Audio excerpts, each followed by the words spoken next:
कक्षा के मेरे प्रिय विद्यार्थियों, हमने कल जो पाठ का कुछ भाग किया था भारतीय संविधान यानी किताब है सामाजिक और राजनीतिक जीवन सरी पाठ का किया था।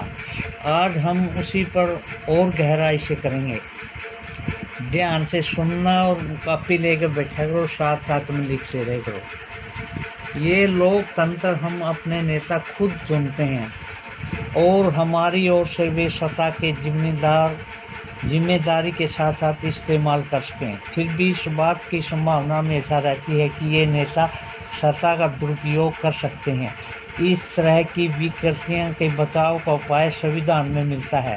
राजनेताओं द्वारा सत्ता के इस दुरुपयोग से लोगों के साथ भारी अन्याय हो सकता है। इसका एक उदाहरण नीचे दिया गया है। लोकतांत्रिक समाज में प्राय संविधान ही ऐसे नियम तय करता है जिनके द्वारा राजनेता के हाथों सत्ता के इस दुरुपयोग को रोका जा सकता है। भारतीय संविधान में ऐसे बहुत सारे कानून मौलिक अधिकारों वाले खंड में दिए गए हैं। क्या आपको कक्षा 7 की पुस्तक में दिए गए दलित लेखक ओम प्रकाश वाल्मीकि के अनुभवों को कुछ याद है? उस अध्याय में बताया गया है कि ओम प्रकाश को दलित होने के कारण किस तरह से भेदभाव का सामना करना पड़ा। वहां आपने पढ़ा था कि भारतीय संविधान देश की सभी व्यक्तियों में समानता का अधिकार देता है।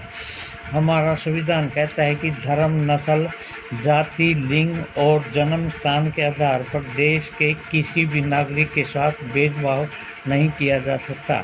इस प्रकार समानता का अधिकार भारतीय संविधान में दिया गया एक मौलिक अधिकार है। लोकतंत्र में संविधान का एक महत्वपूर्ण काम यह होता है कि कोई भी ताकतवर समूह किसी दूसरे या कम ताकतवर समूह या लोगों के खिलाफ अपनी ताकत का इस्तेमाल न करे। इस तरह से अस्वस्थ हालत में लोकतांत्रिक समाजों में पैदा हो सकते हैं जहां बहुमत वाला गुट लगातार ऐसे फैसलों को लागू करता रहता है जिसमें अल्पसंख्यकों की सहमति नहीं होती और उनका नुकसान होता है। जैसे कि इस चित्रपट में पता चला है कि बहुमत की निरंकुशता का खतरा हर समाज में बना रहता है।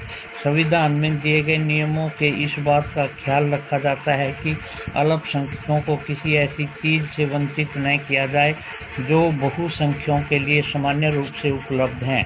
अल्पसंख्यकों पर बहुमत संख्यकों की इस निरंकुशता या दबदबे पर प्रतिबंध लगाना भी संविधान का महत्वपूर्ण कार्य है। यह दबदबा एक समुदाय द्वारा दूसरे समुदाय के ऊपर भी हो सकता है जिसके अंतर सामुदायिक वर्चस्व कहते हैं, या फिर एक ही समुदाय के भीतर कुछ लोग दूसरों को दबा सकते हैं जिसे अतः सामुदायिक वर्चस्व कहते हैं।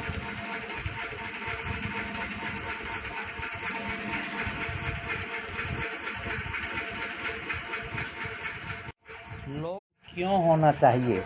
इसका तीसरा महत्वपूर्ण कारण यह है कि हम खुद को अपने आप से बचा सकें। यह बात सुनाने में ज़रा अजीब लगती है।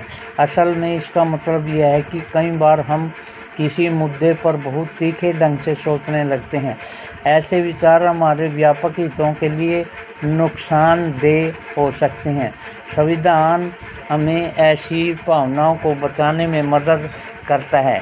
इसे समझने के लिए नीचे लिखे गए चित्रपट को ध्यान से देखिए। संविधान हमें ऐसे फैसलों से भी रोकता है जिनसे उन बड़े सिद्धांतों को ठेस पहुंच सकती है जिसमें देश की आस्था रखता है। उदाहरण के तौर पर हो सकता है कि लोकतंत्र को मानने वाले अधिकांश लोग गंभीरता से महसूस करने लगे कि दलगत राजनीति यानी पार्टी पॉलिटिक्स बहुत विकृत हो चुकी है। इसलिए अब चीज़ों को दुरुस्त करने के लिए किसी तानाशाह को ही शासन सौंप देना चाहिए या फौजी शासन हो जाना चाहिए। इस भावना में बहकर बहुत से लोग इस बात को महसूस नहीं कर पाएंगे कि लंबे दौर में तानाशाही शासन तो उनके सारे हितों को तहस-नहस कर देगा। एक अच्छा संविधान देश की बुनियादी संरचना को इस तरह से उन्माद से बचाता है। यह ऐसे प्रावधानों को आसानी से पलटने नहीं देता जिनके जरिए नागरिकों के अधिकारों का आश्वासन मिलता है और उसकी स्वतंत्रता की रक्षा होती है। इस चर्चा में आप खुद समझाएंगे कि संविधान किसी भी लोकतांत्रिक समाज में किसी महत्वपूर्ण भूमिका निभाता है।